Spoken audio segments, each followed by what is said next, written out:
आज का हमारा विषय उन लोगों के लिए बेहद जरूरी है जिनके घर में छोटे बच्चे हैं। हाँ, और ये एक ऐसा विषय है जिस पर जितनी बात की जाए कम है। बिल्कुल। हमारे पास इंडियन एकेडमी ऑफ पीडियाट्रिक्स यानी आईएपी के कुछ दिशा निर्देश हैं। और ये बच्चों को घर और बाहर होने वाली आम दुर्घटनाओं से बचाने के बारे में है। लेकिन ये सिर्फ आप कह सकते हैं नियमों की एक लिस्ट नहीं है। नहीं, बिल्कुल नहीं। ये असल में उन सैकड़ों सवालों के जवाब हैं जो हर नए माता पिता के मन में आते हैं। आधी रात को जब वो अपने सोते हुए बच्चे को देख रहे होते हैं। सही कहा। हर छोटी बड़ी चिंता का समाधान है इनमें। और हमारा काम भी यही है, इन दिशा निर्देशों से वो सबसे जरूरी और व्यावहारिक बातें निकालना जो असल में काम आए, ताकि चिंता थोड़ी कम हो और आत्मविश्वास बढ़े। चलिए तो शुरू करते हैं। तो सबसे पहले बात करते हैं उस दौर की जब बच्चा सिर्फ सोता है, खाता है और हमारी गोद में रहता है। मतलब नवजात शिशु। इन दिशा निर्देशों में बच्चे को सुरक्षित सुलाने के बारे में कुछ बहुत ही साफ नियम दिए गए हैं। हाँ, और ये नियम बहुत महत्वपूर्ण है क्योंकि ये सीधे सीधे बच्चे की जान से जुड़े हैं। तो सबसे पहला नियम क्या है? सबसे पहला और सबसे अहम नियम है, बच्चे को हमेशा उसकी पीठ के बल सुलाएं। हमेशा मतलब दिन में भी? हाँ, हमेशा, चाहे दिन की झपकी हो या रात की नींद। पेट के बल या करवट लेकर सुलाने से दम घुटने का खतरा कई गुना बढ़ जाता है। अच्छा, और सोने की जगह कैसी होनी चाहिए? आजकल बाजार में इतने मुलायम गद्दे मिलते हैं। यहीं पर अक्सर गलती होती है। जो हमें आरामदायक लगता है वो बच्चे के लिए खतरनाक हो सकता है। मतलब? बच्चे के लिए सोने की सतह सख्त और सपाट होनी चाहिए। कोई मुलायम गद्दा, सोफा या तकिया नहीं। और पालने के अंदर? पालने या बिस्तर में कुछ भी फालतू सामान नहीं होना चाहिए। न कोई मोटा कंबल, न तकिया, न ही कोई भरवा खिलौना। क्योंकि वो बच्चे के चेहरे पर आ सकता है। बिल्कुल। और उसकी सांस रोक सकते हैं। एक और सलाह दी गई है कि बच्चे को अपने कमरे में ही सुलाएं, लेकिन अपने बिस्तर पर नहीं। हाँ, ये भी बहुत जरूरी है। कम से कम 1 साल तक बच्चे को अपने कमरे में एक अलग पालने में सुलाना सबसे सुरक्षित माना जाता है। इससे उस पर नजर भी रहती है। नजर भी रहती है और साथ सोने से जुड़े खतरों से भी बचाव होता है। ठीक है, तो सोने के बाद दूसरी सबसे बड़ी चिंता होती है बच्चे को संभालने की। हाँ, क्योंकि वो इतने नाजुक लगते हैं। बिल्कुल। एक दोस्त बता रहा था कि उसकी 18 महीने की बच्ची हाथ से छिटक कर गिर गई। ये सुनकर किसी को भी डर लग सकता है। ये डर स्वाभाविक है, लेकिन कुछ सही तकनीकें जानने से ये डर आत्मविश्वास में बदल जाता है। तो क्या है वो सुनहरा नियम? सुनहरा नियम ये है कि कम से कम 3 महीने की उम्र तक बच्चे का सिर और गर्दन हमेशा संभालना होता है। हमेशा? हाँ, दिशा निर्देशों में 4 मुख्य तरीकों का जिक्र है। सबसे आम है क्रेडल होल्ड। ये शोल्डर होल्ड सबसे ज्यादा काम आता है ना? हाँ, शोल्डर होल्ड में आप बच्चे को अपने कंधे पर टिकाते हैं और एक हाथ से उसकी गर्दन और सिर को सहारा देते हैं। और तीसरा तरीका? तीसरा है बेली ग्रिप, जिसमें बच्चा पेट के बल आपकी बांह पर लेटा होता है। ये उन बच्चों को बहुत आराम देता है जिन्हें पेट दर्द या कॉलिक की समस्या होती है। अच्छा। और चौथा है वेस्ट होल्ड, जो थोड़े बड़े बच्चों के लिए है, जब वे अपनी गर्दन संभालने लगते हैं। तो एक बार बच्चा संभालने और सुलाने का आत्मविश्वास आ जाए, फिर शुरू होता है अगला चरण, जब बच्चा घुटनों के बल चलना शुरू करता है। और अचानक पूरा घर उसके लिए एक एडवेंचर पार्क बन जाता है। और माता पिता के लिए एक माइनफील्ड। आपने बिल्कुल सही शब्द इस्तेमाल किया, माइनफील्ड। क्योंकि अब खतरा सिर्फ पालने तक सीमित नहीं है, बल्कि घर के हर कोने में है। तो यहीं से घर को चाइल्ड प्रूफ करने की जरूरत शुरू होती है। बिल्कुल। सबसे पहले बात करते हैं उन जगहों की जहां गिरने का खतरा सबसे ज्यादा है।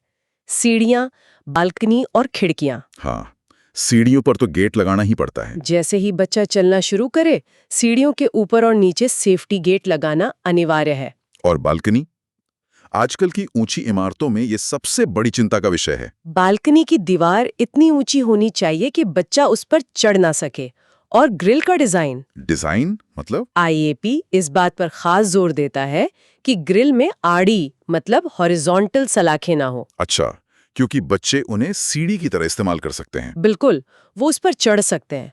हमेशा खड़ी मतलब वर्टिकल सलाखें ही लगवाएं। ये बहुत जरूरी बात है।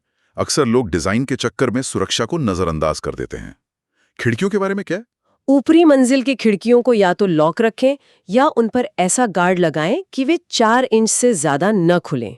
4 इंच, ताकि बच्चा अपना सिर बाहर न निकाल सके। सही। इसके साथ ही घर के फर्नीचर पर भी ध्यान देना होगा। हाँ, ये खतरा अब और बढ़ गया है क्योंकि आजकल फर्नीचर और टीवी इतने हल्के हो गए हैं। बिल्कुल।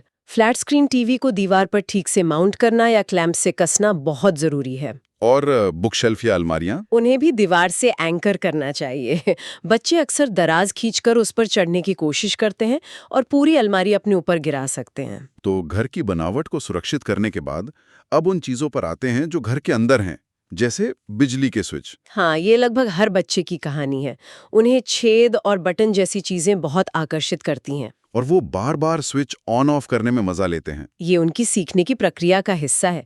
हमारा काम उन्हें रोकना नहीं, बल्कि उस प्रक्रिया को सुरक्षित बनाना है। तो इसका सबसे आसान तरीका क्या है? सबसे आसान तरीका है कि बिजली के सॉकेट पर बेबी सेफ सॉकेट कवर लगाएं।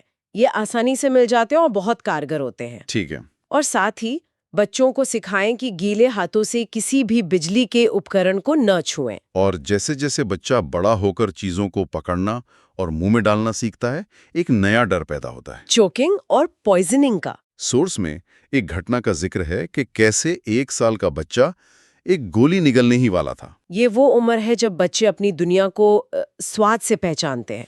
हर चीज सीधी मुंह में जाती है। तो अब हमारी जिम्मेदारी है कि हम एक जासूस की तरह सोचें। हाँ, बिल्कुल। घुटनों के बल बैठकर पूरे घर का मुआयना करें और देखें कि बच्चे की पहुंच में क्या क्या है। जैसे दवाइयाँ, बटन, सिक्के। बैटरी, मेवे, ये सब जहर या चोकिंग का खतरा है। इन्हें हमेशा किसी बंद और ऊंची अलमारी में रखें। दवाइयों को लेकर एक बहुत ही कमाल की सलाह दी गई है। उन्हें कभी चॉकलेट या टॉफी कहकर बच्चे को न खिलाएं।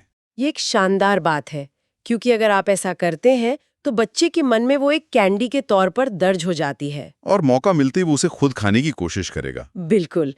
इसी तरह सफाई के एसिड या केरोसिन जैसी चीजों को कभी भी कोल्ड ड्रिंक की पुरानी बोतलों में ना रखें, क्योंकि बच्चा उसे कोल्ड ड्रिंक समझकर पी सकता है। हाँ, उन्हें हमेशा उनकी असली पैकेजिंग में ही रखें। अब बात करते हैं खिलौनों की। खिलौने तो बच्चों के विकास के लिए जरूरी हैं, लेकिन गलत खिलौना खतरनाक भी हो सकता है। हाँ, और सही सुरक्षित खिलौना चुनना एक बहुत बड़ा काम है। तो इसका मूल सिद्धांत क्या है? इसका मूल सिद्धांत है बच्चे की तरह सोचें। एक टॉडलर के लिए खिलौना सिर्फ खेलने के लिए नहीं होता। वो उसे चबाएगा, खींचेगा, तोड़ेगा। बिल्कुल, वो उसे हर तरह से टेस्ट करेगा। तो खिलौना ऐसा होना चाहिए जो बच्चे के इन सारे टेस्ट को पास कर ले। तो इसके लिए क्या पैमाने हैं? कुछ नियम है। हमेशा उम्र के हिसाब से खिलौने चुनें। पैकेजिंग पर लिखा होता है। और खिलौने का साइज? खिलौना इतना बड़ा हो कि उसे निगला न जा सके। इसका एक आसान सा नियम है, जो चीज टॉयलेट पेपर रोल के अंदर फिट हो जाए वो 3 साल से कम उम्र के बच्चे के लिए खतरनाक है। अच्छा, ये तो काफी आसान तरीका है जांचने का। हाँ, खिलौने में छोटे अलग होने वाले हिस्से या नुकीले किनारे नहीं होने चाहिए। और अगर किसी खिलौने में 7 इंच से लंबी डोरी है तो वो गले में फंदा लगने का खतरा पैदा कर सकती है। और एक चीज जिस पर IAP ने बहुत सख्ती से मना किया है, वो है बेबी वॉकर। हाँ, और इसे बंद करने की जरूरत है।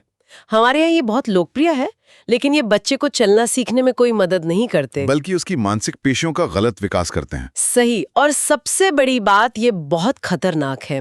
वॉकर की वजह से बच्चा बहुत तेजी से कहीं भी पहुंच सकता है। सीढ़ियों के पास, गर्म स्टोव के पास। हाँ, और गंभीर रूप से घायल हो सकता है। कई देशों में ये बैन भी है। तो अब बच्चा और बड़ा हो गया, वो घर में दौड़ता भागता है। अब खतरे का दायरा भी बढ़ गया, खासकर घर के 2 सबसे खतरनाक हिस्सों में, किचन और बाथरूम। सोर्स में घटना का जिक्र है जिसे पढ़ के किसी का भी दिल दहल जाएगा। एक पड़ोसी का बच्चा जिसका हाथ गर्म पानी की बाल्टी में चला गया। जलने की दुर्घटनाएं बहुत दर्दनाक होती हैं और अक्सर किचन या बाथरूम में ही होती हैं। किचन में क्या सावधानियां बरतनी चाहिए? किचन में खाना पकाने का गैस स्टोव हमेशा ऊंचे प्लेटफॉर्म पर होना चाहिए, जमीन पर नहीं। और खाना बनाते समय बर्तनों के हैंडल को हमेशा अंदर की तरफ घुमाकर रखें ताकि बच्चा उन्हें पकड़कर खींच न ले। माइक्रोवेव को लेकर भी एक चेतावनी है जो शायद कई लोगों को नहीं पता होगी। हाँ, माइक्रोवेव में गर्म की गई चीजें, खासकर दूध की बोतल, अंदर से बहुत ज्यादा गर्म हो सकती है, भले ही बर्तन बाहर से सामान्य लगे। बिल्कुल। इसलिए बच्चे को देने से पहले हमेशा तापमान अच्छी तरह जांच लें। और बाथरूम में पानी से जलने का खतरा। बच्चे को नहाने के लिए ले जाने से पहले पानी का तापमान हमेशा अपनी कोहनी से जांचें। ये एक पुराना लेकिन बहुत कारगर तरीका है। हाँ, और ये नियम तो पत्थर की लकीर है। बच्चे को बाथरूम में 1 सेकंड के लिए भी अकेला न छोड़ें। नहीं, किसी बड़े बच्चे की निगरानी में। बिल्कुल नहीं। डूबने या जलने की दुर्घटना पलक झपकते ही हो सकती है। पानी की बात चलिए तो डूबने के खतरे पर भी आते हैं। ये खतरा सिर्फ स्विमिंग पूल या नदियों तक सीमित नहीं है ना? नहीं, ये खतरा घर के अंदर भी उतना ही बड़ा है। कुछ इंच पानी भी एक छोटे बच्चे के लिए जानलेवा हो सकता है। तो इसके लिए क्या करें? बाथरूम का दरवाजा हमेशा ऊपर से बंद रखें।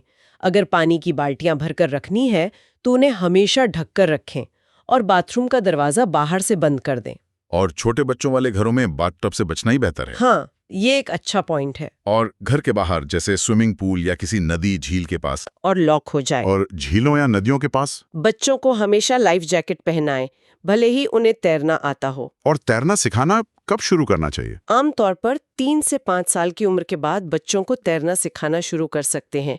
ये एक जरूरी लाइफ स्किल है। हमने लगभग हर खतरे की बात कर ली, लेकिन एक आखिरी और सबसे महत्वपूर्ण सवाल, इतनी सावधानियों के बावजूद अगर कोई दुर्घटना हो जाए तो क्या करें, खासकर जब आप कहीं छुट्टी पर हों या देर रात हो? इसकी तैयारी पहले से करनी होती है, घटना के बाद नहीं। सही बात है। हर माता पिता और बच्चे की देखभाल करने वाले हर व्यक्ति को बेसिक सीपीआर और फर्स्ट एड जरूर सीखना चाहिए।